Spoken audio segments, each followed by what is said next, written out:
Sveiki! Esam atgriezušies Seksīs Tēl podkastos, un šodien mums ir brīnišķīga viesa Gundaga. Lūdzu, iepazīstini ar sevi. Mani sauc Gundaga Dūmiņa. Es esmu pēc profesijas fizioterapeite un dūla. Un, tas, ko es ikdienā daru, ir palīdzu cilvēkiem piedzīvot savu ķermeni, dzīvi, foršākā dzīves kvalitātē. Un tad, kad domājam par fizioterapeitu, droši vien nāk prātā muguras sāpes, ceļi, pleci. Ja? Tad mana specializācija ir nedaudz cita. Es specializējos mazā ieguņu veselībā, tad man ir padziļināts zināšanas par ieguņu pamatnes muskultūru. Jā, pastāstīs, kas ir ieguņu pamatnes muskulīši uzreiz, jo šī ir tāda daļa, ko mēdz aizmirst, un arī tad, kad es komentēju, ka ir svarīgi tam pievērst uzmanību, ka cilvēki mēdz nezināt, kas tas ir. Jā, ieguņu pamats muskultūra ir vairāk tāda muskuļu grupa. Tur ir 11 dažādi muskuļi, kas sēdz ieguri no apakšas. Tad mēs domājam, tas ir aptuveni tāda plaukstas lieluma muskultūra starp kājām. Tā vienkārši sakot. Jā, tā lai skaidri ir. Jā, tas saprast, kur tas ir. Un šie muskuļi mūsu dzīvē ir, tāpat kā jebkura cita muskuļa, droši vien ļoti svarīgi. Bet ar šiem muskuļiem ir tā, ka parasti dzīves laikā, ja vien viss ir forši, vajag par viņiem nedomā. Tad, kad kaut kādas grūtības vai kaut ko gribas vairāk uzzināt, tad mēs viņiem pievēršamies. Jo šie muskuļi atbild par orgānu atbalstu, atbild par saturēšanu un foršu aiziešanas tualeti, lai tur viss viegli un labi. Tāpat arī palīdz slodzes laikā, tā kā spiedienu regulēt, arī mēs domājam vingrojumu, mēs domājam smagumu celšanu. Ja? Tad palīdz visus tos orgānus un to spiedienu regulēt, arī tāda apasiņotība, limfas attec un arī seksuāla funkcija. Ja? Šie muskuļi atbild par uzbudinājumu un orgasmu. Baudu, cik forši. Jā. Un arī dzemdībās ļoti svarīgi. Jā. Un tas ir, ko tu vairāk ikdienā kā fizioterapeits nodarbojies tieši uz to? Jā, es tad strādāju tieši ar visu iepriekš nosaukto, kā arī, kā dūla arī, protams, palīdz sievietēm sagatavoties tādam foršākai un tādai pēc iespējas, foršākai dzemdību pieredzei, kāda vien ir iespējama, arī atbalsts dzemdībās, pēcdzemdībās. Bet, ja runājam par iegurņa pamatnu fizioterapijas lauciņu, tad, protams, tur nav vecuma limits. Strādājot ar pieaugušajiem, tad no līdz 80 plus ir vecākās pacients klients. Un tur arī ir iespējams uzlabojums un progress. Jā, varbūt, kad viņš kaut kādā brīdī ir ierobežotāks, bet joprojām ir iespēja arī iemācīties kaut ko jaunu, jebkurā vecumā. Tā kā nekad nav par vēlu. Tāpēc man prasa, jau tik vēlu, 50 gadi, nezinu, kaut ko neesmu darījis. Nekad nav par vēlu. Ja man var atnākt sieviete 80 plus, pati atrast informāciju un atnāk pie manis, tad es ticu, ka neviens vecums nav par vēlu. Jā. Cik forši, jo tas ir bieži mīts, ko mēs sastopamies veikalā, ka tur jau tāpat neko nevarēs izdarīt. Gan vienkārši tāpat liekas, gan arī tāpēc, kad ir vecums vai vēl kaut kādi blakus faktori. Un tā kā forši dzirdēt, un ka tu izstāsti, ka var, un arī pietiekami lielā vecumā. Tā kā vienmēr var nākt. Man mīļš jautājums ir, kas ir seksualitāte? Un kā tu ar to varbūt sastopies savā darbā? Jo tad ieguņu pamatne ļoti saistīta ar mūsu intīmajiem orgāniem, bet arī vispār viss mūsu ķermenis ir... Kā tu to skaidrotu, kā tu ar to sastopies tieši tavā pieredzē? Nevis definīciju, bet... Tas droši vien būs tāds mikslīts starp to, kā es pati to jūtu un pieredzu, un arī kā redzu, kāds manā darbā atspoguļojas. Tas ir par spēju mīot, darboties, baudīt, piedzīvot sevi un savu dzīvi. Gribas pilnīgi tā kā, tā sulīgi. Ja? Tā kā, tas kaifs pa dzīvi, kur tu ej, kur tu piedzīvo, kur tu piedzīvo jebko savā dzīvē, attiecības, darbu, projektus, savu ķermeni. Un tad mans tas konteksts būs manā darbā vairāk par to ķermeņa baudu un to seksualitātes piedzīvošanu. Un tas nav tikai tieši tā, tas nav tikai par seksu, tādā šaurākā izpratnē. Bet tas ir par to, kā mēs baudām visu savā dzīvē un kā to ķermeņa kustību. Jā, tas jau nav nodalāms. Kad mūsu ķermenis ir ar mums visu laiku, viņš ir ar mums seksā un viņš ir ar mums ikdienā. Jā, un tas viss ir viens. Un ka tā seksualitāte viņa izpaužās nu, jā, tādā visplašākajā veidā, gan kustībā, gan ikdienā, gan mūsu sarunā patiesībā. Mēs te jau varam tā kā, jā, tā kā tas viss, nu, kur ceļās tā garša, ja, tas piedzīvojums, tā vēlme, tā kāre, tā spēja sevi sajust, tā spēja sevi piedzīvot vispār, jo mēs jau piedzīvojam savu dzīvi caur ķermeni. Jā, tas, ko mēs jau aizrunājām, mēs pirms sākām, kad ķermenis ir tas, ar ko mēs gūstam baudu. Mēs varam visu kaut ko izdomāt, izfantazēt, iemācīties un būt ļoti galvā, bet galu galā tas, ar ko mēs piedzīvojam, ir mūsu ķermenis. Jā, un tad tādā plašākā kontekstā mēs domājam arī par to, kā tad es vispār jūtu savu ķermeni. Kā tad es viņu jūtu, gan kā es jūtu ārējo pasauli caur savu ķermeni, gan kā es iekšēji jūtu savu ķermeni, šeit tieši to fizisko aspektu vairāk. Tā kā arī tur tie līmeņi ir ļoti daudz un tik interesanti patiesībā ir mācīties savu ķermeni, savu, tā kā iepazīt viņu, izzināt visas dzīves garumā.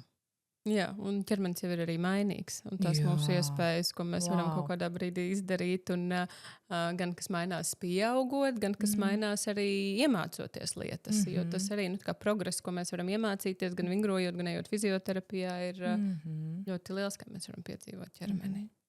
Jo ir gan tas ārējais, ko mēs domājam, kas mums ir dots, lai mēs piedzīvotu vispār, tādā baudas un izziņas un dzīves izziņas un visādā plašākajā nozīmē. Ar to savu ķermeni mums ir 5 maņas, un tad viņas arī trenēt un nevis domāt, ka tā bauda būs tur tikai tajā dzimumaktā, tur pavisam tik tas ir vienīgais. Bet kā ikdienā? Mēs varbūt varam iziet cauri tām 5 maņām ātri. Varam, pāriet pāri, jo gan jau cilvēkiem ir ideja, bet ir forši salikt arī pa punktiņiem. Jā, pirmais, kas man nāk prātā uzreiz, ir tausta. Jā. Un vispār saprast, kas tad ir, kā es jūtu. Ļoti niansēti, kā es varu iepazīt jebko, kur kaut kas slīdīgs, kaut kādas faktūras, silts, augsts, pūkains, tur, raupšs. Kas vispār man patīk? Jā. Patīk vai man nepatīk šis? Es gribu šādu zīdīgu, vai es gribu samtu, vai es gribu... Kāds apģērbs man patīk uz mana ķermeņa? Pilnīgi elementāri. Mēs ieejam veikalā uzmērīt, džemperi, kurš kož. Tu negribi tādu, vai ne? Kāpēc ar tādu vispār sadzīvot? Kāpēc? Un tādā veidā caur šo māņu patiesībā ir tik interesanti. Un tā kā katru dienu. Katru dienu kā piedzīvojums. Mēs jau ļoti daudz informācijas ar to uzņemam, arī neapzināti. Kaut vai cik tā rīta kafija ir silta un karsta. Un, es nezinu, man ir mana dušas mīļākā temperatūra. Un tad, kad viņi izdodas uzregulēt, tad ir amazing. Tā, kad visi šie dzīves sīkumi, kas arī piedod tai mūsu baudai. Jā, tā kā es arī iedomājos reiz, silta vanna. Un ķermenis, ko viņš izdara? Viņš tieši, un ja viņš ir pieredzējis, kas ir tā sajūta, kuras var atslābt, tad viņam ir tāds, es zinu, šitas ir veids, kā es varu sevi atslābināt, un mēs vēl droši vien parunāsim arī par to, cik tas ir svarīgi.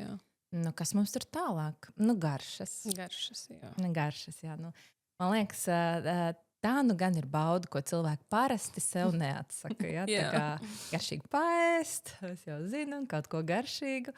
Un varbūt, ka tad ir aicinājums paskatīties arī plašāk uz pārējām maņām. Neaizmirst, ka ir vesels 5 vismaz. Bet garšas arī un sagaršot. Bet, zin kā, tā kā nevis automātiski apēst, varbūt, ka dažreiz cilvēki pat aizmirst par to, ka pabaudīt un tikai skatās telefonā ēdot. Mēs visi tur esam bijuši. Tā ir. Kā televizors un ēdiens, mēs taču zinām. Ļoti sajiet kopā. Jā, bet tā kā... tā kā, pagaršot, tagad vasara forši, paņem to saldējumu, izbaudīt, jā. Jums tu blakus, tas foršais saldējums netāliem. Un, tā kā, pakaifot, tā kā sev, nevis kādam citam. Jā, un arī tā garša īstenībā sajiet kopā ar to pašu sajūtu pirms tam, jo arī ēdieniem ir šķidrs biezs, tekstūra, gabaliņi, un tad jau mēs sākam īstenībā tās maņas. Un garšas ir viens par ēdienu, bet arī rotaļlietu pasaulē mums ir arī lubrikanti ar garšām, kas vēl paspilgtina. Un vēl ir dažkārt krāsas, kur var zīmēt uz ķermeni un laizīt, un viņas garšo pēc šokolādes un visā tāda. Nu, ka tas arī ir vēl viena maņa, kur pat industrija ir sapratusi, ka var spēlēties, iekļaujot arī tādā seksuālajā dzīvē, ne tikai ikdienā, bet arī nākot šeit iekšā. Un tad, ja tu zini, ka tev labāk garšo zemene, nevis persiks, tad tu zināsi arī kādu lubrikantu izvēlēties, lai jau pēc tam tajā savās rotaļās varētu. Ja zini, kā nopirkt negaršīgu lubrikantu, ka tev nepatīk, tu nezini. Tad nav, Tāpēc var nākt uz veikalā var pagaršot lubrikantus, starp citu. Ne visas garšas, bet vairākām garšām ir, un tur arī pa dažādām firmām atšķiras īstenībā. Citi saldāk, citi mazāk saldi, un tā jau tāda gaumas lieta. Tur tāpat kā vienam zemeņu saldējums, otram šokolādes. Tāpat arī visā citām ir jāatrod, kurš ir tas, kas dara tieši man. Jā, un tas ir tieši par to, ko tu arī saki, ka nesalīdzināties vispār un tikai tiešām caur to savu pieredzi, un tāpēc arī viņu trenēt. Kas man patīk? Tā redze. Jā, redze. Skaistais pamanīt ikdienā.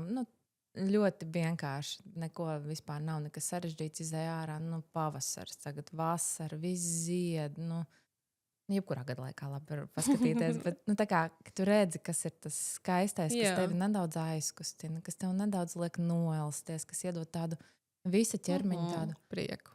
Jā, visa ķermeņa prieku. Un šis arī, man liekas, ir uztrenējams ļoti, jo man liekas, ka mēs ikdienā mēdzam tā bliest cauri un vispār nepamanīt, kas ir tas, kas ir, un mēs varam iemācīties un pamanīt tās mazās lietas, un arī man patika tāds koncepts par dopamīnu dekoru, ka mēs izvēlamies apzināti mājās objektus, praktiskiem latvietiem parasti lēc un pilda funkciju, bet ka mēs arī paskatāmies uz to, ka viņš ir smuks un ka viņš man tiešām sagādā prieku ieraudzot, ka tas ir arī ar manām acīm un tas ir gan apkārt mūsu ikdienā, ko mēs telpu sev veidojam, gan izejot ārā dabā pamanīt, gan arī iesaistot seksuālās attiecības arī, kā mēs tur izvēlamies vizuāli sev prezentēt vai ar kādu apģērbu, vai ar halātiņu, vai gultas veļa, vai blakus ir puķīts. Ka tur arī ir šis te vizuālais, ar ko mēs varam būt un darboties, pavērojot savu baudu. Jā, jo piemēram, nezinu, šausmīgi nepatiks tā puķainā tapete, baigi sarežģīti.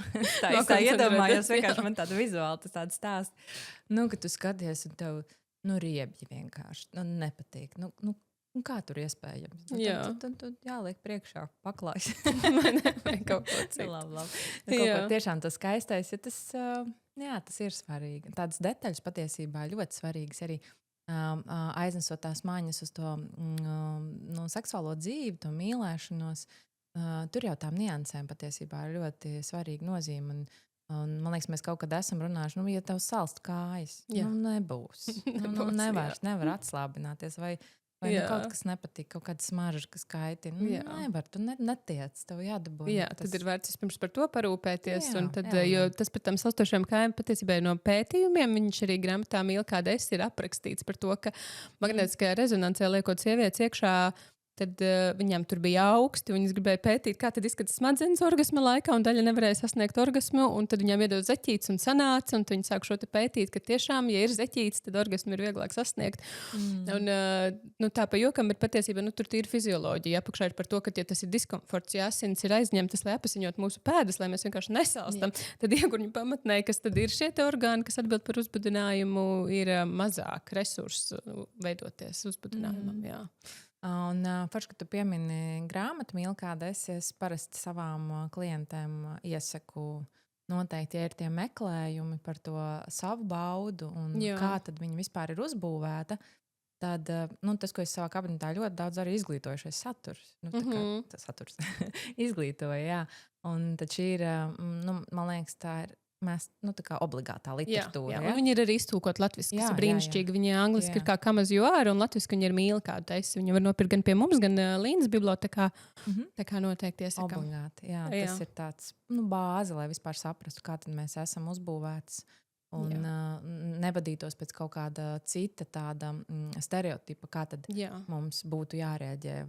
Jā, man liekas, ka tā grāmata galvenais, ko viņi iedod, ka saprast tāda, kāda tu esi, vai tāds, kāds tu esi, ir ok, un tieši tā arī ir. Un arī atgriežoties pie maņām, kad ir svarīgi nevis, ka tur šokolādes saldējums ir labākais, bet kurš saldējums man garšo. Jā, ļoti precīzi, un tas ir par to sevis iepazīšanu. Arī manā kabinetā tas ir par sevis iepazīšanu. Ja gribas piedzīvot, ja sevis iepazīšanu, gribas kaut ko uzlabot, sevis iepazīšanu un sajušanu, gatavoties dzemdībām, jebkurā kontekstā tas ir. Un, tas ir un tieši par to sevis un sevis pieņemšanu.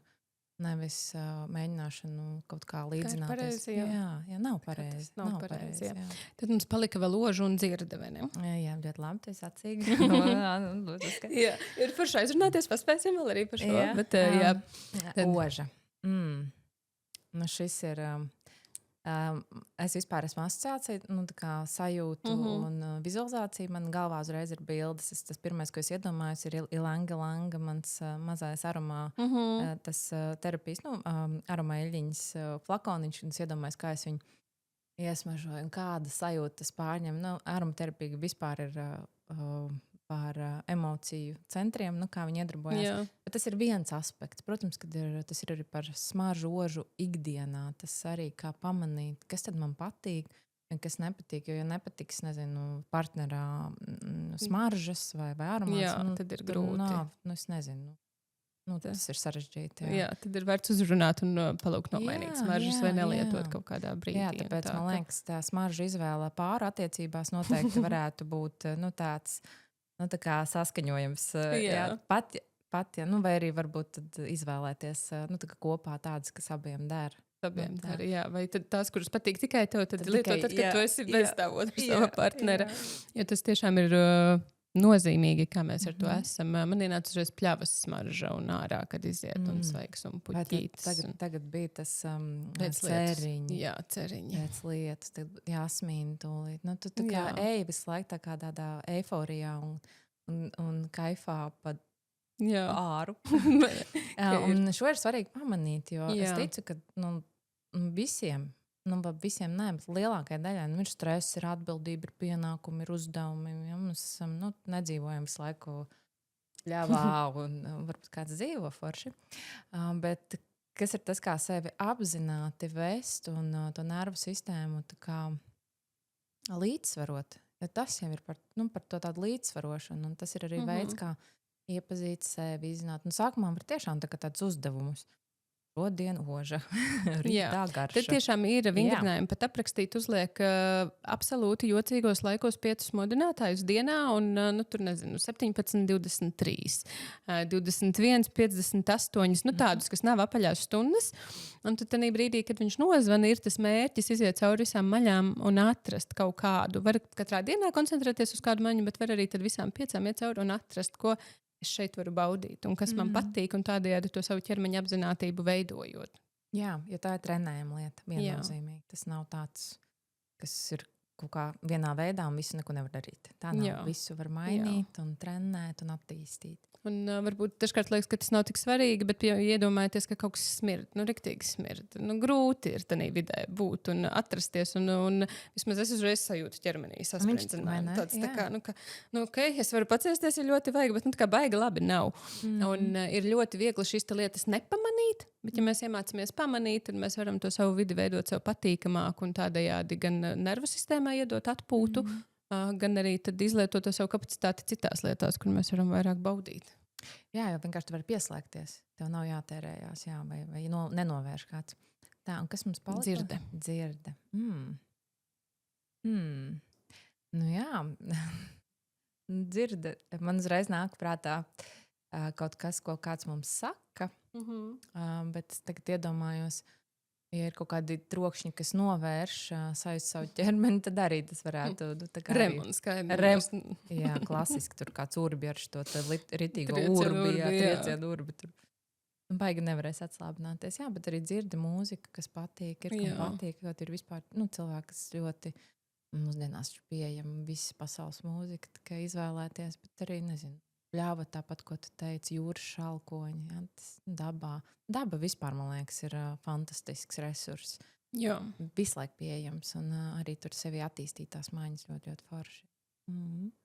Jā, tā kā mēs izgājām cauri šīm te maņām, un tas būvē to pamatiņu, caur ko mēs savu ķermeni piedzīvojam. Un vēl, varbūt nav klasiski pie maņām, bet ir propriocepcija, kas tev droši vien fizioterapijā ir bišķiņa vairāk aktuāli. Jā, tāda savu ķermeņa apzināšanās. Un ja mēs domājam par tām propriocepcijām, un tad ir arī introcepcija, tātad gan tāda savu ķermeņa jušana telpā, nu, tā kā mēs jūtam, kur man kājas, rokas, mēs par to nedomājam, vai kā mēs ejam, neieskrienam stenderēs, ja, nu, lielākoties kādreiz gadās. Jā, tad tas ir par to savu ķermeņa apzināšanos telpā, attiecībās, nezinu, ar otru cilvēku. Tas ir viens, un kā mēs to jūtam, un arī tas ir kaut kas, ko var trenēt, un arī tā iekšējā sajūta, kā es jūtu muskuļu sasprindzinājumu, veclābumu, kā es jūtu, kā man elpa plūst, vai es viņu tiešām tā kā sajūtu. Mēs turam žokli, kur ir mūsu pleci, var visi tagad nolaist. Tā kā, tas viss, un tas ir arī tas, kā mēs to pasauli piedzīvojam, gan ar to ārējo, kur mēs nonākam kontaktā ar lietām, priekšmetiem, cilvēkiem, gan arī tā iekšējā sajūta. To, starp citu, dažreiz palīdz attīstīt, ka tās maņas nedaudz noklusina, aizver acis. Piemēram, cilvēkiem ir vieglāk sajust sevi, bieži vien aizverot acis, lai viņiem nekas netraucē, nav liekas skaņas, nav kaut kādas liekas nevajadzīgas, nezinu, smaržas, ja, viss kaut kas. Un tad tu spēj to skatu pavērst uz iekšu un ļoti izjusti, mācīties sajust. Jo arī savā darbā, tas, ko es redzu, piemēram, atnāk pie manis sieviete ar sūdzībām, piemēram, par ar vēlmi patiesībā vairāk izjust baudu savā dzīvē, tieši seksuālo baudu. Tad tas viens ir tiešām vest tajā iekšējā sajūtā, jo, piemēram, ja ir ļoti saspringti muskuļi, ir sāpes, cilvēkam arī mainās tā iekšējā sajūta un vispār tā sajūta par to, kas tad tur ir. Un bieži vien cilvēki vispār neapzinās un nejūt to sasprindzinājumu savā ķermenī, kas ir tik ilgstoši, ka tas ir pārvērties par sāpēm, kroniskām sāpēm. Ka tas ir tādā piereduma līmenī. Tas ir piereduma līmenī, un ka tu vairs nespēji diferencēt, ko tad nozīmētu vispār atslābināties vai arī kustēties vingrojumu veikšanā. Ja? Kā tas ķermenis vispār, vai viņš telpā, gan visas tās sajūtas iekšēji ārēji, kā vispār pakustēties. Ko tas nozīmē parotēt iegurni? Ja? Tā kā, kas tā pa kustību? Dažreiz tas tiešām ļoti jāmācās ir, un tad tie pirmie uzdevumi bieži vien šajā situācijā ir ļoti tādi par apzināšanos, par to, ka mācāmies vienkārši sajust. Un tas, ko tu arī iepriekš teici, žoklis, pleci, diafragma, vēders, ieguņa pamatne, tādas klasiskās vietas, kas tāpat kā jebkur citi muskuļi, kas reaģē uz stresu un saspringst, un ieguņa pamatne ir uz stresu reaģējoša muskultūra, ka vienkārši pamanīt. Ka pamanīt, es tagad esmu saspringusi, un bieži vien cilvēki vienkārši vispār nesajūt to. Viņi nejūt tās atšķirības un dzīvo visu laiku ļoti lielā saspringzinājumā. Un tur, kur ir liels saspringzinājums, tur mazinās arī tā spēja apziņot un sajust un just arī baudu. Jā, tajā baudas kontekstā. Tā kā jā. Jā, un šitā ir ļoti āķīga situācija, man gribas teikt, kur būt, jo tad, kad tas noliek tik lēnām maziņām, tas tā kā vēžu svāra, tad, ka viņi arī nepamana. Un tad kādā brīdī ir vērts apzināti pieslēgties un tomēr pajautāt sev, kā ar to ir. Un vienā brīdī jau tas ķermenis sāk tā ļoti intensīvi signalizēt ar kaut kādu simptomātiku, bet ir forši sevi noķert pirms tam. Un šīs lietas var tiešām iemācīties, tāpēc mēs arī runājam par tām maņām un apzinātību ejot cauri, bet arī jo ir diezgan grūti to sajūtu noķert. Tad var iet pie fizioterapeitiem, pie Gundagas un mācīties kopā, jo es arī atceros Kad es biju pie tevis uz konsultāciju, nu arī, nu, tā kā tu tieši to saslāpumu, kad tu saki, nu, tā kā, nu, nav vēl, un tāds, nu, kā nav, man liekas, ka es jau atslābinājos, bet vēl nav, un ir cik ļoti, ļoti vērtīgi, ka tas otrs cilvēks var iedot to sajūtu, kad īstenībā te var vēl, tad, kad mums pašiem liekas, ka nav. Tā kā tas Jā, ir tāds. un fizioterapeita uzdevums šajā brīdī ir vienkārši iedot to atgrieznisko saiti. Tā kā, jā, ko tu pareizi saki, tā kā, ka tu pats nejūti un nesaproti. Un, tas ir bieži vien jautājums arī manā kabinetā. Es gribu saprast, vai man nav pārāk saspringti muskuļi, vai kādi viņi tur ir, jo es nesaprotu. Vai vingrojums veikt, es nesaprotu, ko es vispār tur daru. Nu, tā kā es sasprintu un atslābinu, nu, tā kā nesaprotu atšķirību. Piemēram, ja? Jā. Un viens ir par to ieguņu pamatu, nu, kas ir tas mans fizioterapijas lauciņš. Tad tas var būt arī par jebkuru muskulu ķermenī, kad nejūt atšķirību. Ja? Tad forši, kad ir kāds speciālists, kas iedod un parāda, klau, šitā jūtas sasprindzis, un šitā varētu justies nu, tā kā relaksēts muskulis. Ja mēs no muskuļiem, ko mēs gribam, lai viņi tādi funkcionāli forši, mēs gribam, ka viņi spēj gan saīsināties, sarauties, ja nu, saspringzinājums mēs ar to domājam, un pagarināties, relaksēties, atslābināties. Nu, tā kā, un tad tas muskulis ir tāds pilnvērtīgs savā funkcijā arī. Jā, tas ir ļoti svarīgi. Nu, tad varbūt mazliet vairāk parunājam tieši par iegurņu pamatni. Un tās funkcijas mēs tagad izgājām tādu vispārīgo lietu cauri, jo to jau nevar nodalīt. Un otrs ir arī dzīvesveids, kas ir tās pamatlietas, un tad varbūt ķeramies pie iegurņu pamatnes. Jā, ja mēs skatāmies vispār uz sevi un uz cilvēku tādā plašākā veidā, un arī fizioterapijā to sauc par biopsihosociālo modeli, ka paskatīties tās visas dzīves sfēras, jo mēs nevaram atraut. Un, piemēram, ja atnāk pie manis ar sāpēm, kuras ir ilgstošas, tad viens ir, protams, strādāt ar muskultūru, ar muskuļu saspringumu, ar apzināšanos, un kas šeit noteikti būs jāpaņem klāt arī un jāpievērš uzmanība, ir arī nervu sistēmas tāda pārregulācija, jeb pārāk noslogota nervu sistēma, un to ietekmē ļoti daudz dažādi faktori.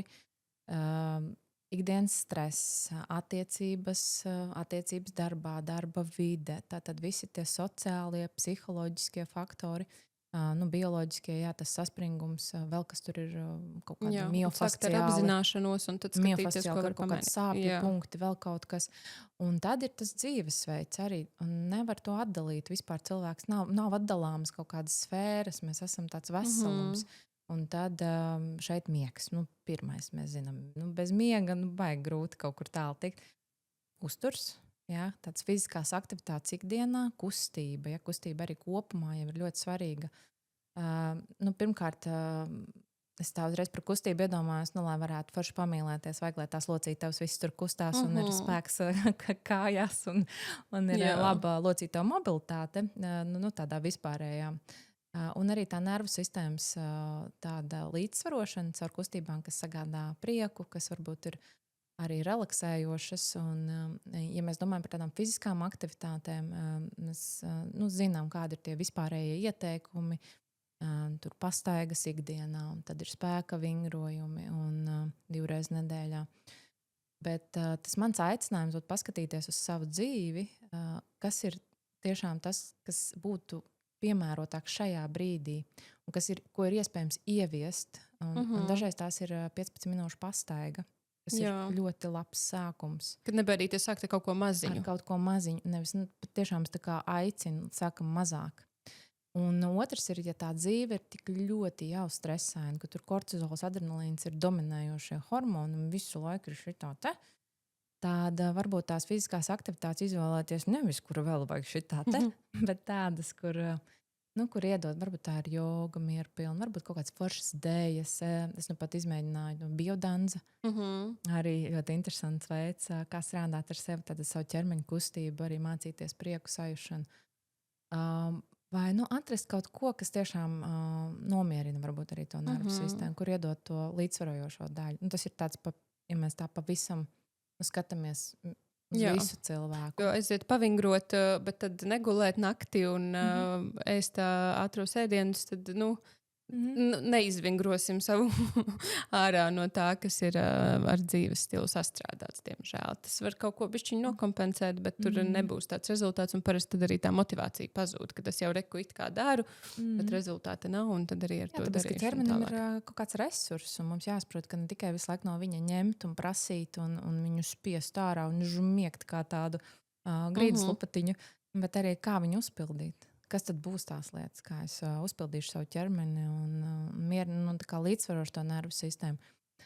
Jo atgriežoties, piemēram, pie tās situācijas ar tām hroniskajām sāpēm, tur vienmēr būs paralēli darbs ar centrālo nervu sistēmu un ar tās līdzsvarošanu, tās relaksācijas prakses. Jā. Tas ir kaut kas, kas būs obligāta sastāvdaļa, kurus salīdzsvarot, jo tad, kad tās sāpes ir ilgstošas, mēs domājam, ilgāk par 3 mēnešiem, viņas kļūst tādas hroniskas. Jā, kas nozīmē, ka arī nervu sistēma ir iemācījusies, ka sāp pat tad, ja tas stimuls pazūd. Jā, tieši tādu precīzi pasaka, ka tur jau varbūt nav iemesla, bet joprojām sāp. Un tad tas ir vairāk par to centrālo nervu sistēmu, kā tur līdzsvarot un mierināt. Un tas ir arī par relaksācijas praksēm, un ka mēs iedodam jebkādu sev foršu veidu, kā mierināt to aktīvo nervu sistēmu un to, kas ir tā mierīgā, salīdzvarot un iedot nedaudz atpūsties. Tā kā.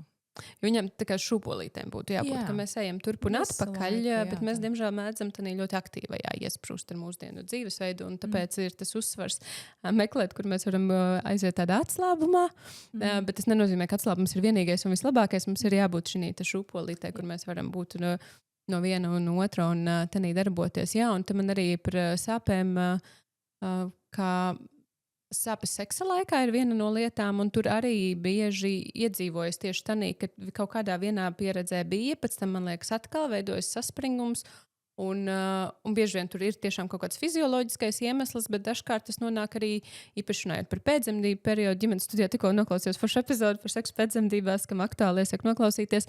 Kad ir tās bailes no tās pirmās reizes, tad veidojas saspringums, un tad ir sāpīgi dažkārt nevis tāpēc, ka tur tiešām kaut kas ir, bet tāpēc, ka ir tas saspringums. Bet tad, kad es to piedzīvoju, tad nākamreiz viņš ir vēl vairāk. Tā kā ļoti svarīgi skatīties ir no visām pusēm.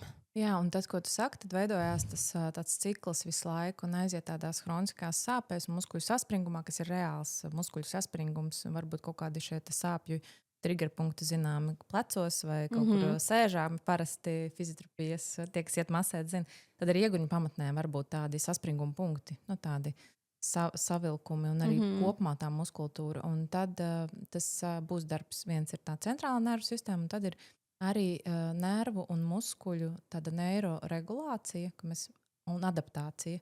Tas ir caur to fizioterapiju arī mācīt adaptēties pieskārienam, un sajūtē, ka kaut kas tiek ievadīts makstī bez sāpēm, savā tempā. Un tas ir tas fizioterapijas lauciņš, kur, piemēram, vaginisma gadījumā var strādāt. Un, tas nav ātri, tas vienmēr ir... Es teiktu, garāks pasākums, garāka fizioterapijas un regularitāte, bet ļoti labi var ar to strādāt. Protams, sāpēm ir dažādi veidi. Tad pirmais ir, protams, aiziet pie sava ārsta un noskaidrot. Jā, cik tas ir ļoti svarīgi. Jā, jo sāpēm ir ļoti dažādi. Tie iemesli ļoti, ļoti jāizslēdz arī viss ir no ārsta aspekta, un tad, ja tas ir fizioterapijas lauciņš, un, iespējams, arī psihoterapijas, psihologu lauciņš, arī, kur tur kombinēt visas šīs lietas.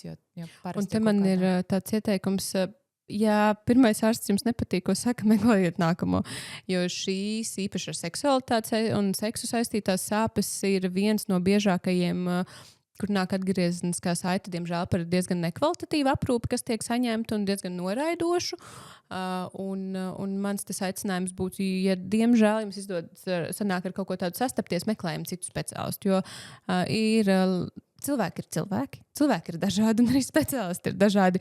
Un ir gana daudz ļoti forši brīnišķīgi speciālisti, kas tiešām iedziļināsies, meklēs, un saprotot, ka tas nav viņu lauciņš, tad tieši tā ejam tālāk, skatāmies, bet vismaz tā attieksme. Jo tie komentāri, ar ko pēc tam nāk, kad iedzer un pāries un būs labi, bet sadomāties, kāda starpība pacieties, ka tas ir kaut kas ļoti briesmīgs, bet tas ir frāzes, ko joprojām cilvēki nāk un saka, ka viņiem speciālisti ir teikuši. Līdz ar to par to man gribas iedot saprotu, jā, tādiem žēl gadās, nepatīkami meklējam nākamo speciālistu, kurš ir tiešām gatavs jēgpilni jūs uzklausīt un izmeklēt un tad darboties tālāk. Jā. Man ļoti žēl šo dzirdēt, bet es arī to bieži dzirdu. Un, mēģināt atrast to savu speciālistu, vismaz pakonsultēties, saprast virzienu, uz kurien iet.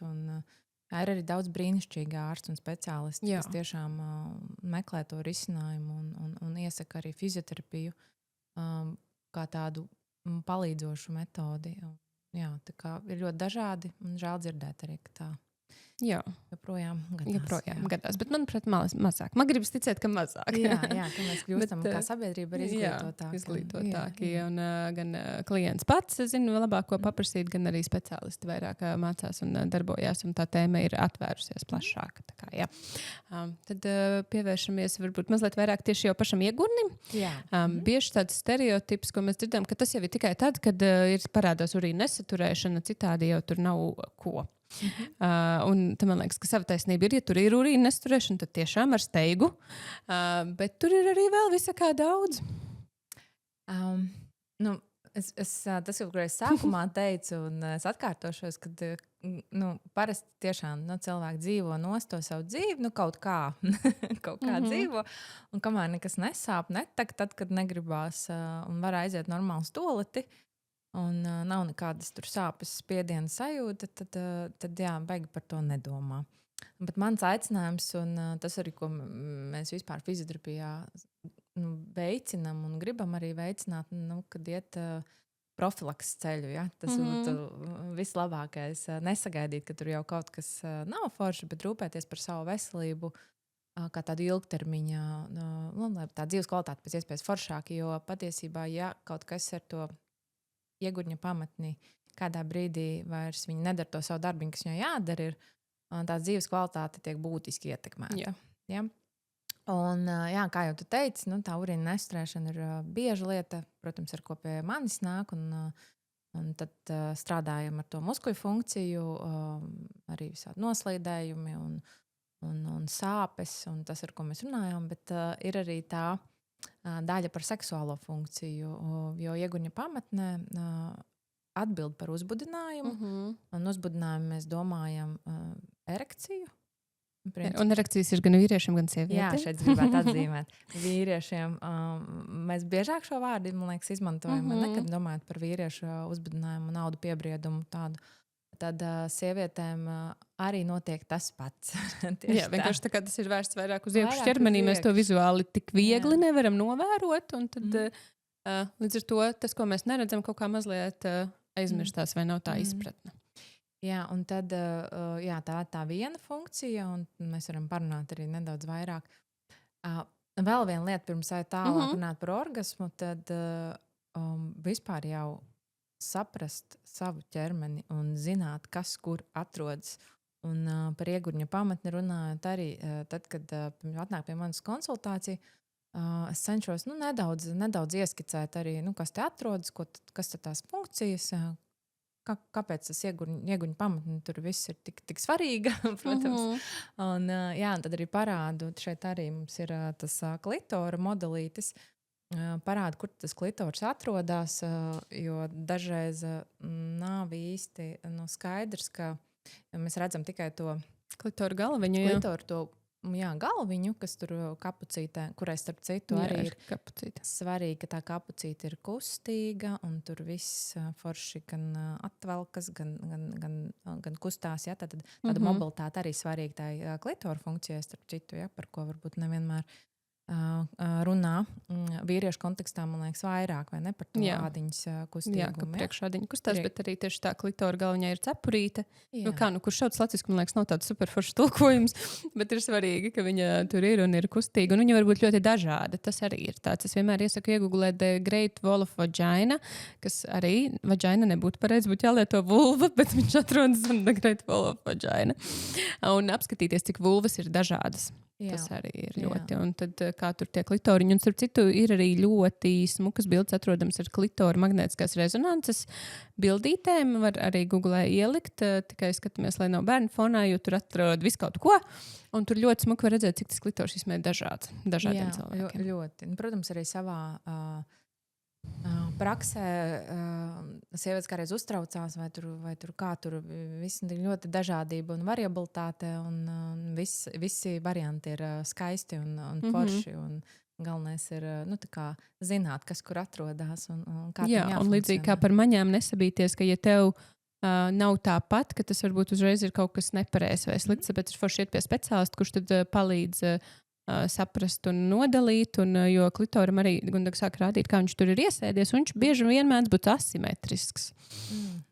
Kas tad arī maina, kā jutīsies dažādas sajūtas. Jā, un kādreiz arī sievietes, kad ir kāds hiperjutīgums arī tur, kur tā galviņa, bet tad jau ir iespēja, kur arī tās kājiņas stimulēt un tos briedumu ķermeņus, kas uzbriest. Arī tā kā skatīties plašāk, bet noteikti ir forši zināt, ka klitors ir tāds galvenais baudas orgāns.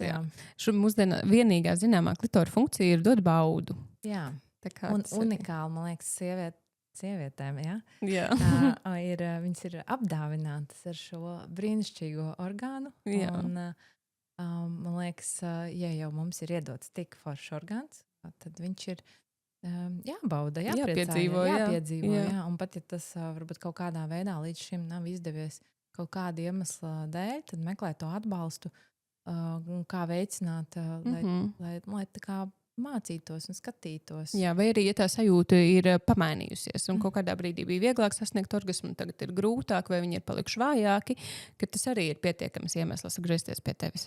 Jā, jo, ja mēs runājam par to muskuļu funkciju, atgriežoties, tad tas, kas ir svarīgi, ka muskuļi ir gan spējīgi sasprindзināties, gan spējīgi pagarināties. Un muskuļiem ir vajadzīgs spēks arī un spēja arī dzīt tās asins. Mēs viņus varam sasprindzināt, varam palīdzēt arī uzbudinājumiem. Mēs pakačāt tos muskuļus. Ja kādreiz, vai ne, kad pie tās stimulācijas mēs varam ar viņiem spēlēties patiesībā. Mēs varam darīt tieši to, kas mums ir katrai vajadzīgs, kādai sasprindzināt, kādai pagarināt, atslābināt un paspēlēties ar vienu, ar otru, tā kā spēt arī to ieguņa pamatni kustināt. Jo ieguņa pamats muskuļus mēs varam sasprindzināt. Ko tas nozīmē? Tas nozīmē, tā kā gribētu aizturēt gāzīti, urīnu, tā kā mēģināt viņus savilkt un pēc tam palaist visu vaļā.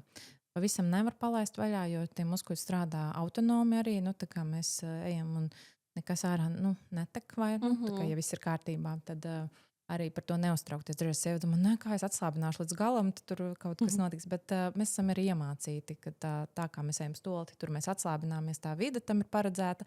Tad ikdienā nestraukties par to. Un tad ar tādiem muskuļiem, lai viņi ir gana spēcīgi, ka mēs viņus varam sasprindzināt un palīdzēt apziņotību veicināt. Jo arī, ja tas muskulis tāds ļoti, ļoti vājš ir, vai varbūt, ka nav iespējams apzināt, sasprindzināt tos muskuļus, tā arī mēdz būt. Ka sieviete atnāk un saka, es nesaprotu. Vai tur kaut kas notiek, un mēs paskatāmies, šobrīd varbūt īsti nav apzinātas sasprindzinājuma kontrakcijas, tad mēs domājam tos veidus, pakāpeniski soli pa solim, kas tad varētu palīdzēt mācīties un apzināties. Tur ir dažādas palīdzošas metodas, ko mēs varam izmantot arī. Bet pēc pirmais ir par to apzināšanos. Jo mans piemērs, ko es savā kabinetā saku, bet iedomājieties, ja es jums tagad liktu sasprindzināt pēdas 3. pirkstu, var pamēģināt. Grūti. Un tad tas rokai man jāpiedomā 3. Rokai tu var paskatīties. Jā, es varu paskatīties tieši tā, bet uzreiz tad tu paskaties un tā domā, man ir vispār 3. pēdas pirksts, kur viņš ir. Un tā ir tā propriocepcija, idrocepcija arī par to, kā mēs tā kā vispār, jā. Un es domāju, es neesmu mēģinājusi, bet es domāju, mēs varētu iemācīties arī to.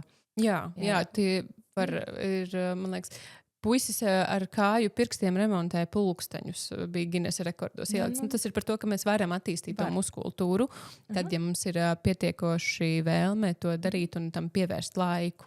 Jā, lūk, un tad sākumā, tas ir par to apzināšanos, muskuļu tad aktivitātes vispār atrašanu, Tad ir forši, ka tas fizioterapeits specializēts, tad arī var iztaustīt tos muskuļus, reāli saprast, vai tur ir tā kontrakcija, vai viņš tur tiešām saspringst. Jā, un te es arī gribu pateikt, ka ne visi fizioterapeiti ir padziļināti mācījušies ieguņu pamatni. Tā kā šis ir arī, ko ir vērts apskatīties pirms dodamies pie fizioterapeita.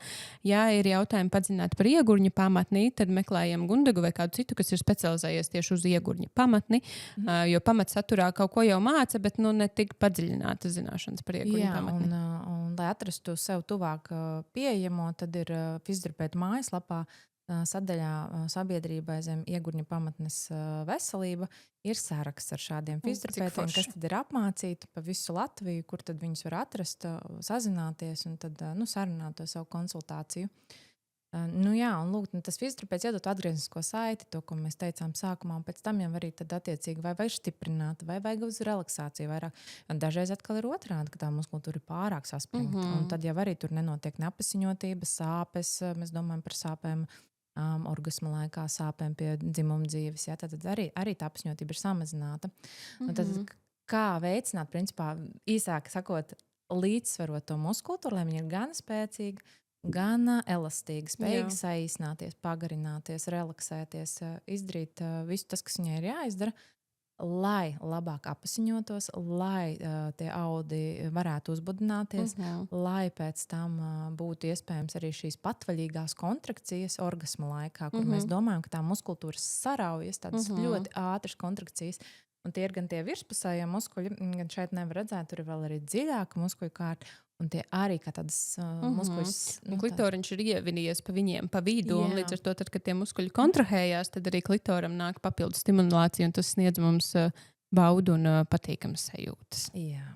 Tāpēc ir vērts ar to. Tā kā mēs domājam par muskuļiem, mēs domājam ļoti plašā, ieguņu pamats muskuļiem, tādā plašā viņu funkciju klāstā, un tad attiecīgi tas, kurā dzīves sfērā tad vajag šobrīd varbūt vairākās, jo parasti jau ir tāda kombinācija, ja arī tad pēc kaut kādām sāpes parasti tur kombinējās ar grūtībām aiziet uz toleti vai vairāk bieži jāiet. Jā. Tāds mekslīts parasti. Sievietēm ir viena veida, vīriešiem nedaudz savādāk. Man arī liekas, tāpēc ir svarīgi iet pie tā fizioterapeita, jo vismaz vienu brīdi sociālajos medijos bija ļoti populāri, ka visiem vajag tikai sasprindzinājumi trenēt un kegelu vingrinājumu, un tas ir viens vienīgais, jo ilgāk noturēs, jo labāk.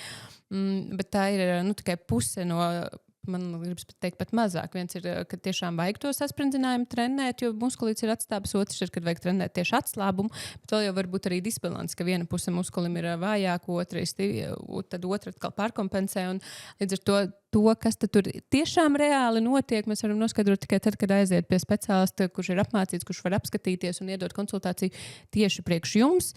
Jo tas bēdīgākais ir, kad it kā labu gribot, bet ja mēs darām kaut ko, kas nav mums piemērots, mēs patiesībā visu simptomātiku varam tikai pastiprināt. Jo dažreiz var būt tā, ka daļa muskuļi, piemēram, mugurējā daļā ir pārāk saspringti, un priekšējā vispār nestrādā. Mēs domājam, tie, kas ir ap klitoru, tie ir virspusēji muskuļi, kur ir klitors iejausts, vulvas daļa, vīriešiem tāda dzimumlocekļa pamatne, tad priekšējā daļa. Un kādreiz tāds disbalans ir arī muskuļu pusēs, tā kā mugurējā daļa un priekšējā daļa, virspusējā muskuļi, dziļie muskuļi. Tur arī var būt kaut kādas ļoti tādas nianses arī, kā tad paskatīties. Un kādreiz vajag vairāk to relaksācijas daļu varbūt sākumā un tad skatīties. Jo fizioterapija un ieguņu pamatnes muskuļu vingrojumi nav kēgela vingrojumi. Tas nav tikai par sasprindzināt. Tas ir par spēju atslābināt, par spēju varbūt ātri sasprindzināt, varbūt ir kāds fizisks aktivitātes, kur jāiemācās ir pieslēgt tos muskuļus vai tieši atslābināt. Varbūt tur ir vajadzīga izturība, varbūt tur ir vajadzīgs spēks. Tā kā saprast konkrētā situācijā, kas ir vajadzīgs. Jā. Tur arī pieminēja, ka arī vīriešiem ieguņu pamatne ir, un viņa ir. Un tas, man liekas, arī ir tāds mīts, ka šie jautājumi ir aktuāli tikai sievietēm. Bet varu mazliet ieskicēt arī par vīriešiem. Vīriešiem tieši tāpat, izņemot tā dzemdību funkciju, viss tas pats attiecās arī uz vīriešiem. Vīriešiem biežāk būs tieši šī pārāk saspringtā muskultūra, tad, kad ir tās sūdzības par visa klāsta, ko mēs arī runājam, grūtības aiziet uz toleti, tur kaut kādas varbūt hemoroidālās saslimšanas, tas bieži sāpes, hroniskas sāpes, Pēc operācijas tad tur vairāk būs erekcijas un urinācijas, urīna nesturēšanas jautājumi. Bet arī pie tādas pārāk saspringtas muskultūras var būt sāpes arī retāk pie erekcijas, vairāk pie ejakulācijas.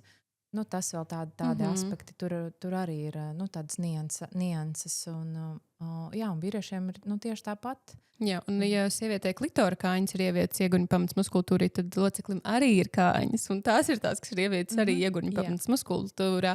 Un tieši tāpat, kā mēs runājam, kad sievietē iemācoties šo muskultūru kontrolēt, var apzināti dot patīkamas sajūtas klitorā, tā arī vīrietis var iemācīties šīs locekļa kājas apzināti stimulēt. Un, starp citu, tādējādi arī regulējot erekcijas ilgumu un liekot vēl elpošanas tehnikas klāt spēlēties ar to, cik tad ilgi mēs gribam mīlēties un kad un kā sasniegt orgasmu. Jo, ja mēs runājam tieši par muskuļiem, tad tas būs par tādu audu apasiņotību, tā asinsrite tas primārais. Jā? Tad domājam par savu sirds un asinsrites veselību, jā? Tad fiziskas aktivitātes, dzīvesveids. Jā? Kopumā mēs domājam, jā, atmetam smēķēšanu. Bet tā ir. Tas ir par to vaskularizāciju, par to spēku. Jo dzimuma orgānos ir viena no smalkākajiem kapilāriem, līdz ar to viņi ir pirmie, kas sāk nefunkcionēt, tad, kad mums veidojas sirds asinsvadu slimības. Starp citu, pētījumos parādās, ka vidēji 5 līdz 7 gadi pirms kaut kādiem lieliem sirds saslimšanām, sirdstriekām, aizsprostojumiem, un tā parādās problēmas ar erekciju. Tā kā tas arī ir tāds karodziņš, kur gan nākam pie fizioterapeita skatīties, kas notiek, gan arī aizējam pie kardiologa pārbaudīties, un ir iespēja tad ar dzīves stila izmaiņām, dažkārt arī ar medikamentiem šo te visu uzlabot, un lietojot arī medikamentus kardiovaskulārajai veselībai, ir iespējams uzlabot arī seksuālo funkciju. Un vēl tas, ko tu arī teici par to, kad mācīties apzināties to muskultūru kontrolēt, tas nozīmē arī paildzināt savu baudu, atlikt ejakulāciju, sievietēm atlikt orgasmu. Tad tas arī būs par to nervu sistēmu, tas ir, ko mēs arī iepriekš. Un tur ļoti, ļoti svarīga lieta, ko mācīties un ko mēs mācāmies kabinetā. Man liekas, pirmais vingrojums ir elpošana. Elpošana, jo ieguņa pamatne kustās saskaņotā ritmā ar mūsu elpošanu. Tagad, ja vien no stresa nav tā ieguņa pamatne saspringta, tad viņa forši visu laiku kopā ar to elpošanas. Abas diafragmas, jā, viņas saistīs. Man liekas, tāda medūza nāk prātā. Kad viņas tā ļoti kustība. Tā kā es parasti iztēlojos to, kādam tur ziedi uzplaukst un viss kaut kādas vizualizācijas var ņemt savu palīgā. Tad šis ir pirmais. Un elpošana ļoti forši palīdz gan uz to relaksāciju, mācīties, vienkārši vispār sajust. Jo pie saspringtiem muskuļu stāvokļiem, tad, kad saka, ieelpojam, mēģina sajust, kad astes kals nedaudz kustās. Tur ir tāds. Un es saku, pilnīgi ok, ja šodien neko nesajūtu, tad tā varbūt ir tikai tāda vizualizācija prātā, bet mēģināt attīstīt. Un tas ir par to atkal, ka to ķermeņa sajūtīgumu vienmēr un sajust, ka tavu elpā viegli kustās un katrā ieelpā ieguņa pamata relaksājas. Un tad mēs varam arī sākt vairāk baudīt. Un izjust. Pirmkārt, mēs varam baudīt ar visu ķermeni. Seks nav tikai par penetrāciju, bet arī pašā penetrācijas laikā. Tad, kad mums ir labāka kontrole par savu ieguņu pamatni, mēs varam tā kā lielāku spektru sajūtu sākt baudīt. Jo bieži vien aiziet tādā ļoti intensitātē lielā, ka tikai tad kaut ko var sajust. Bet, ja mēs pieslēdzam apzinātību, tad mēs varam īstenībā arī baudīt daudz maigākas sajūtas. Un elpošana varbūt tas instruments arī, ko, piemēram, pie tās edging tehnikas, kur tā kā atlikt, kur mēs tā kā nomierinam, tā kā tūt nāk, un tā kā, mazāk, vai elpa, kur aiziet ļoti aktīvi, tūlīt, viņa tā kā iet un tad atkal solīts atpakaļ, tā kā paņemt. Un tas ir arī patiesībā. Varbūt pastāsti, kāpēc ir vērts atlikt? Kas tur ir tik interesants ar to spēlēties un to mācīties? Jā. Man liekas, es domāju, tu ļoti labi varētu šo pastāstīt, bet tā atlikšanas tehnika vienkārši tātad nevis to pirmo vilni, tā kā izšaut to salūtu, kas nāk, bet tā kā būvēt to savu orgasmu uz ļoti lielu salūtu. Jā, ka tas tā kā ļauj tiešām vairāk visam ķermenim ieslēgties. Tad, kad mēs neaizējam ar to pirmo aicinājumu orgasmā, bet mēs paliekam elpā un tiešām sajūtam, kā viņš izplešās pa ķermeni, un tad tas orgasms, ko mēs tad, pirmkārt, mēs baudam daudz ilgāk, jo man ļoti patika ar Elīnu runājot, kad tā turēties uz 9 un ļoti ilgi, un tā kā būt tanī. Un būvēt, un tad, kad mēs tiekam līdz tam orgasmam, tad viņš ir intensīvāks un spēcīgāks, un tas ir kaut kas, ko mēs varam iemācīties ar apzinātību, strādājot ar šīm te maņām, ko mēs ar Gundu runājam, un tad arī iemācoties kontrolēt savu ieguņu pamatni kopā ar elpu. Jo es ticu, ka jūs ar Elīnu jau varbūt runājāt arī par to, ka tā elpošana patiesībā arī tajās pāru un arī solo, protams, pirmkārt jau. Bet arī ļoti maz, tā kā droši stāstīt. Jā, bet arī tajā pāru attiecībās un mīlējoties ar elpošanu patiesībā var ļoti daudz, tur var līdz kosmosam un atpakaļ var sevi aizvest un partneri un caur to elpošanu un tādas, mēs šeit domājam par tādas tantriskās prakses, bet patiesībā tas ir par elpošanas vingrojumiem. Ja? Tā ļoti vienkārši sakot. Tie paši, ko mācās grūtniecībā uz dzemdībām, tos pašus pēc tam izmēģinam. Es jau atkārtojos, bet tas tiešām tā strādā. Jā, tās dziļās un relaksējošās elpas un tiešām sajust to ķermeni. Man liekas, tas ķermenis ir brīnišķīgs un skatīties, viens ir kaut kur lokāli, bet patiesībā tā ir visa ķermeņa pieredze. Un salikt tās lietas kopā. Jā. Un neapstāties izziņā. Jums jau tā arī ir forši visādi arī palīglīdzekļi, kā veicināt to ieguņu pamatnes funkciju, bet arī izzināt tās maņas un tā ļoti plaši. Likt kopā, kas vēl mums tur. Jā. Un nesabīties, izklausās ļoti daudz 5 maņas, ieguņu pamatnē, elpošana, viss tas sākam pamazām, pa vienai lietiņai. Pastaigā izējam, īstenībā, pastaigā arī iedod abrīnojumu daudz, un nomazgāti trauki iedod arī ļoti daudz. Elpošana. Un elpošana, jā. Tanī, kur mēs esam vidē, un tad būšanā ar savu ķermeni, tas, ko man gribējās iedot, ka ieguņu pamat nav tikai par urīnu nesturēšanu, bet arī, ka tur ir ļoti liels potenciāls šeit te baudai. Jā, tas ir, tā ir viena no ieguņu pamats funkcijām. Un es tā domāju, tie mums ir iedots, tad ir jāņem pretim. Un jāpriecājās. Jāpriecājās un jābauda.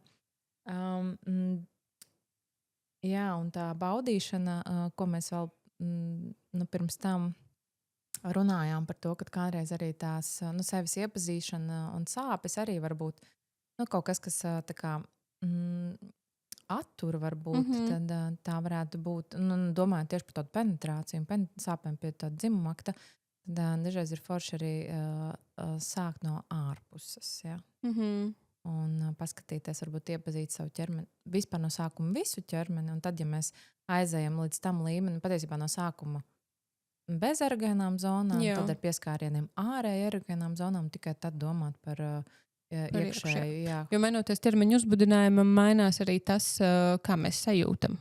Jā. Un kā pieskāriens jūtās. Un visvienkāršākais ir, pamēģiniet pataustīt savu roku tagad un pēc tam pačubināties ar partneri un pamēģiniet pataustīt vēlreiz. Un tiešām apzināti pieslēgties, kad jau tas, kā mēs jūtam savu roku vai jebkuru citu ķermeņa daļu izmainās, un dzimuma orgānos vēl jo vairāk šis uzbudinājums ir jūtams, kad pieskaroties vulvai, pirms ir veidojies uzbudinājums, visdrīzākais, ka būs pārstimulējoši, un mēģinot ielikt kaut ko makstī, pirms ir uzbudinājums, arī var būt sāpīgi un nepatīkami, bet tad, kad jau mēs tam ķermenim esam iedevuši laiku, šis atslābums ir veidojies, tad jau mēs runājam par pavisam citām sajūtām. Ticu, ka kaut kas no tā ir piedzīvots, ja nē, tad nākat interesēties, meklējiet, ķermenis mums ir dots, un mums ir iespēja būt brīnišķīgā baudā, gribas teikt. Jā, vai ir vēl kaut kas, ko tu gribi piemetināt? Par kustībām vispārīgi mēs vēl runājām, ka vajag... Pajautāju pat atbildēju, kad ir jāvar uztaisīt skvatus un pietupienus un citas lietas, ja mēs gribam labi paudīt seksu, ka tas nav tikai par ieguņu pamatni. Jā. Šis ir tas advanced līmenis, tad, kad tā ieguņu pamats muskultūra ir atrasta, ir uztrenēta, līdzsvarota, ļoti labi sajūta. Virspusējie muskuļi, dziļie muskuļi. Lai neliktos sasprindzam to, ko varam, atslābinam to, ko varam, bet tā kā niansēti. Tad tos muskuļus var likt arī lietā, gan tātad priekš savas baudas spēlēties, piemēram, ar kaut kādu ārēju stimulāciju klitoram, plus ieguņu pamatas sasprindzinājums, atslābinājums. Ja? Tad tas ir priekš, tagad es runāju par sievietēm. Ja? Vai attiecībās ar partneri arī tos muskuļus var izmantot kā tādu papildus baudas veicinātāju un spēlēties ar vīriešu jutīgāko vietu un sievieti ar saviem muskulīšiem, tad tur vajadzēs to spēju tajā pietupienā dziļajā un spēju arī mainīt to augstumu arī, lai jau muskultūra atrodas apakšējā trešdaļā, ja mēs domājam par maksti. Ja, tad, tā ir tā, kur apzinātā muskultūra var kontrolēt, jo maksas dziļumā... Jā, viņa visur tur tie muskulieši, bet tas, kur mēs domājam, kur varētu sasprindzināt, tas ir vairāk ap to maksas ieeju. Un, ja mēs domājam attiecībā uz vīrieti, kur tad viņam ir tā jutīgākā vietiņa, tad tā ir dzimumlocekļa galviņa, un tad tur var paspēlēties ar... Tad jānonāk kontaktā un attālumos īstajos vienam un tur jau ir tā saspēle vienam ar otru. Jā, un arī, kur vienā brīdī kāds dod otram kaut ko foršu, un citā brīdī ņem, un tad mainās lomām, un es tagad varu paspēlēties, un kaut kādu pārsteigumu varbūt uztaisīt ar muskuļiem. Ja? Tas ir arī iespējams attīstot muskultūru. Ja? Tas ir kaut kāds vēl viens aspekts, un kāpēc to nedarīt, ja to var. Un tieši šeit tad ir vajadzīgi arī tie pietupieni un spēja tad ar tām savām un kājām jābūt stiprām. Ja mēs iedomājamies karalienes, ja jātniec pozu, kur tā sieviete, tad tur jāvar ir izpausties. Un kas noteikti arī tās ieguņa kustības, iekšējā masāža un sieviete skatās uz to baudu priekš sevis, tad tas nevienmēr būs par tādām frikcijām un tādu un ļoti kaut kādu aktīvu darbību, bet tā varbūt arī iekšēja masāža, kur dzimumloceklis var izmasēt iekšējos orgānus, tā skaitā dzemes kaklu un no iekšpuses, un tad sievietē ir jāvar kustināt gurnus. Jā, tad tās, un šūpināt un taisīt vēdera vilnīšus, jā, tad arī pārāk saspringts vēders īsti nedrēs. Mums viņu vajag tādu elastīgu, gan spējīgu, tā kā tos vilnīšus, lai varētu uztaisīt. Tas ir vēl viens aspekts. Un tur jau nāk arī klāt kardio, ka vēl ir jāvar. Arī kardio, tieši tā. Tāpēc, principā, tādai baltpilnai pieredzēja solo vai ar partneri, un es noteikti aicinu, ja sievietē vai vīrietim nav šobrīd partneris, tas ir solo, kās bauda ir mūsu katra paša ziņā, un tad jau arī ar to partneri tur var izrotaļāties, izspēlēties, tā kā arī, jā, bet fiziskais vajadzīgs, tāpēc kardio, kas mums ir vajadzīgs, jā, spēka treniņi, laba apzinātība, jā. Lokanums, jā, tāda mobilitāte locītavās un elasticitāte, un tā kā, jā, tad gan jogu, gan spēka treniņus, gan visam ir vieta būt, atrast to, kas der, un kopumā liek justies foršāk, un kopumā jau fiziskas aktivitātes patiesībā veicina libido. Jā. Jūs paskatāties, pavingrojat, un tad arī tas dažreiz ir pēc, jā, ka gribās un vēlme mīlēties, ka viņi mostās tajā aktivitātē. Jo man liekas, tur, kur kustība ir, tur ir kustībai arī viņi grib. Tad, kad mēs saņemam to signālu, ka šis ir patīkami, tad mēs sākam vēl meklēt, kas tad vēl ir patīkami, ko vēl es varu ar savu ķermeni izdarīt, kas arī ir patīkami. Un tā mēs no tā sporta varam ļoti skaisti pāriet partnerattiecībās un seksā un mīlēšanās, un vesels ķermenis mums būs blakus un atbalstīs mūs visā, jebkurā dzīves situācijā, sākot no brokstīm līdz darbam un partnerattiecībām. Un man ļoti patīk, kad aizvien populārāks paliek koncepts par health span. Tā kā domājot par to, ka nevis mēs gribam dzīvot ilgi, gribam, bet mēs gribam dzīvot kvalitātē. Kad ir ļoti, ļoti svarīgi par to, kādā dzīves kvalitātē mēs varam dzīvot. Un tad šīs visas pamatlietas ir ļoti, ļoti svarīgas vispār dzīves piedzīvošanai, un īpaši tad, ja mēs gribam baudīt kvalitatīvu un tādu super patīkamu seksu. Yes. Šis ir tā kā ķirsīts uz kūkas. Super.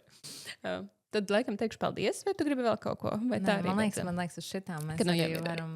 Deserts ir iedots. Jā, super. Paldies, ka biji šeit. Vienmēr prieks tevi redzēt. Un droši nākiet vai pie mums uz Seksīstāli, vai sameklējiet Gundagu Instagramā. Viņai ir super foršs saturs un var doties uz konsultācijām un baudiet. Lai priecīga diena!